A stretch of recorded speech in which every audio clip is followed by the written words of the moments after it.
और फ्लूइड मैंने एनपीटीईएल से भी कवर कर लिया था और सेंजल से भी पढ़ लिया था, तो फ्लूइड मेरा बहुत अच्छा हो गया था, तो मैं फ्लूइड के किसी भी क्वेश्चन में नहीं अटका, मैंने हर क्वेश्चन का जवाब दिया, तो इसलिए अकेला फ्लूइड 50 मिनट चला गया।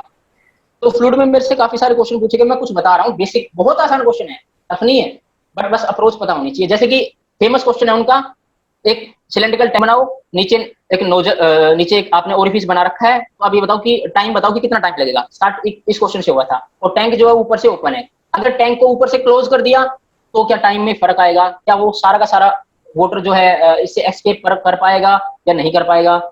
अच्छा, फिर जो आपने ओरिफिस लगाई थी, उस ओरिफिस की जगह नोजल लगा दी, तो क्या नोजल लगाने पे आउटलेट वेलोसिटी बढ़ेगी या नहीं बढ़ेगी, ये क्वेश्चन हो गया। इसके अलावा क्या है, वहां पे एक कुछ लेंथ का पाइप लगा दिया, नीचे जहां ओरिफिस थी वहां पे कुछ लेंथ का पाइप लगा दिया, अब बताओ कि क्या आउटलेट वेलोसिटी में कोई फर्क आएगा। किसी पॉइंट पे वेलोसिटी पूछ लिया उन्होंने कि इस ट्यूब के किसी पॉइंट पे वेलोसिटी बता दो। इस ये जो आपका वाटर टैंक एच हाइट का, इसमें कहीं प्रेशर पूछ लिया, और कौन सा हेड इसमें कन्वर्ट हो रहा है, प्रेशर वेलोसिटी में हो रहा है, या फिर आपका जो ये डेटम हेड है या जो एच हाइट है वो वेलोसिटी में कन्वर्ट हो रही है, इस टाइप के क्वेश्चन पूछ लिए।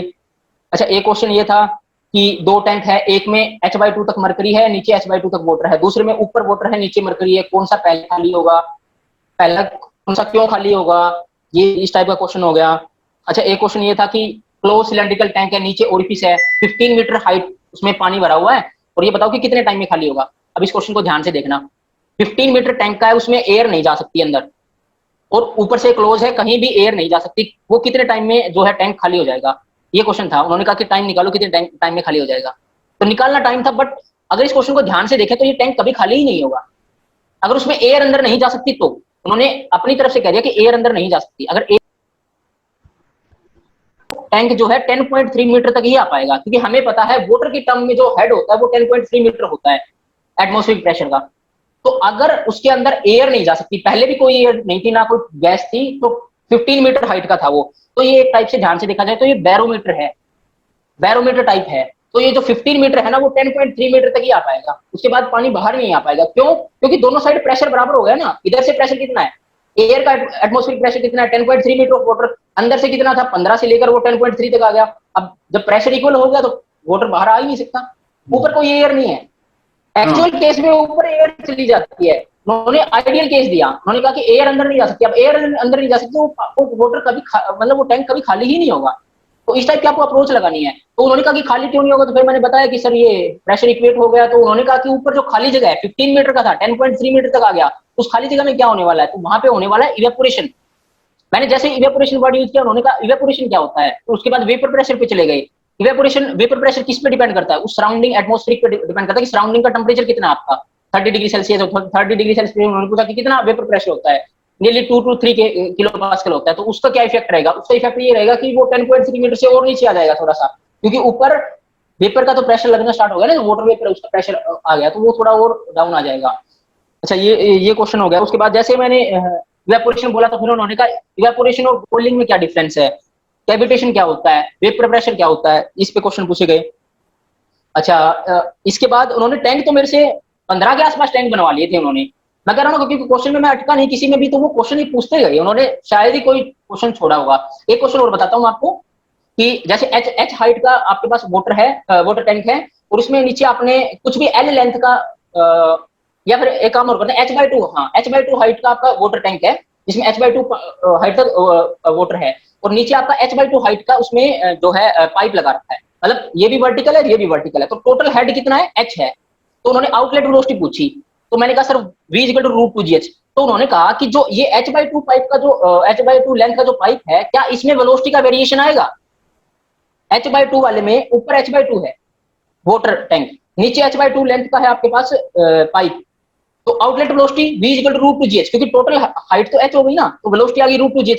तो उन्होंने कहा कि आउटलेट वेलोसिटी √2gh है, ये जो पाइप है क्या इसमें वेलोसिटी का वेरिएशन होगा। अब उन्होंने कहा कि देखो बच्चे, हाइट चेंज हो रही है, यहाँ हाइट अलग थी, जैसे जैसे H/2 तो का अलग हाइट हो गई, वेलोसिटी तो चेंज होनी चाहिए ना। तो फिर मैंने कहा हाँ सर चेंज हो जाएगी, तो फिर वो बोले जब डायमीटर कांस्टेंट है तो वेलोसिटी कैसे चेंज हो सकती है। बर्नौली इक्वेशन, वो सॉरी कंटिन्यूटी इक्वेशन लगा के देखो, A1 V1 = A2 V2, तो हाइट तो मतलब वेलोसिटी तो चेंज नहीं होनी चाहिए, V1 = V2 होनी चाहिए। लेकिन वो मतलब तुम कह रहे हो कि वेलोसिटी चेंज नहीं होगी, लेकिन दिख रहा है कि यहाँ तो जो हाइट है वो उसमें कन्वर्ट हो रही है, आपकी वेलोसिटी में कन्वर्ट होनी चाहिए। तो मैंने बर्नौली में गड़बड़ है। अब क्वेश्चन तो वो बर्नौली और कंटिन्यूटी का पूछ रहे हैं, लेकिन उन्होंने मुझे बेसिक क्वेश्चन में उठा दिया उन्होंने।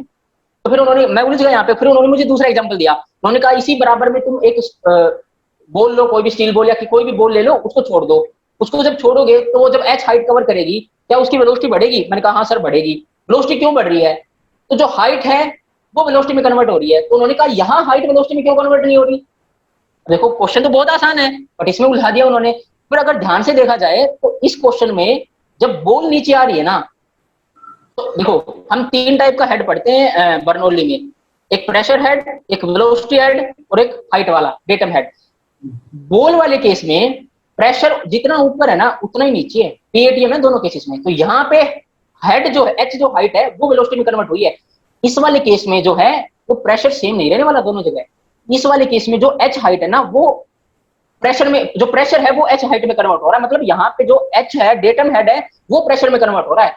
वेलोसिटी कांस्टेंट रहने वाली है। तो यहाँ पे इस क्वेश्चन का ये आंसर रहेगा कि जो डायमीटर जरूर कांस्टेंट है आपकी h/2 वाले का, बट इसमें जो है प्रेशर जो है वो डेटम में कन्वर्ट हो रहा है। इस वाले केस में जो बॉल वाला केस है उसमें जो है डेटम जो है वेलोसिटी में कन्वर्ट हो रहा है, यहाँ प्रेशर सेम है। जब इस क्वेश्चन का आंसर दिया तो उन सबने मुझे एक साथ कहा कि वेरी गुड। तो इस टाइप के क्वेश्चन वो, मतलब देखो क्वेश्चन बेसिक है, मैं फिर से कह रहा हूँ कंटिन्यूटी और बर्नौली है, बट उन्होंने उसमें भी वो उलझा देते हैं कई बार। ये क्वेश्चन था। इसके अलावा मेरे से पूछा गया उन्होंने Peter tube flow measurement device के बारे में पूछा गया। पीटर ट्यूब वगैरह हो गई, ओरिफिस मीटर हो गया, आपका वेंचुरीमीटर हो गया। अब वेंचुरीमीटर में वो प्रेशर किस प्रकार मतलब वेरी कर रहा है, जो मिनिमम क्रॉस सेक्शन है वो कितना कर सकते हो। अब मिनिमम क्रॉस सेक्शन कितना कर सकते हो वो इस बात पे डिपेंड करता है कि उसका वेपर प्रेशर कितना है, क्योंकि कैविटेशन ना हो उस मिनिमम क्रॉस सेक्शन पे, ये ध्यान रखना आपको। क्योंकि जैसे जैसे वेलोसिटी बढ़ती जाएगी तो एक टाइम ऐसा आएगा कि वेपर प्रेशर उसका इतना होगा कि वो वेपर प्रेशर से भी कम हो जाएगा, तो कैविटेशन हो जाएगा। तो आपका जो वेंचुरीमीटर का मिनिमम थ्रोट होता है वो वेपर प्रेशर के अकॉर्डिंग डिसाइड भी आप कर सकते हो। ये क्वेश्चन हो गया। तो ये सारे क्वेश्चन, इसके अलावा भी बहुत सारे क्वेश्चन और भी थे जो उन्होंने मेरे से फ्लूइड में पूछे, लेकिन थे बेसिक ही क्वेश्चन, बेसिक ही थे।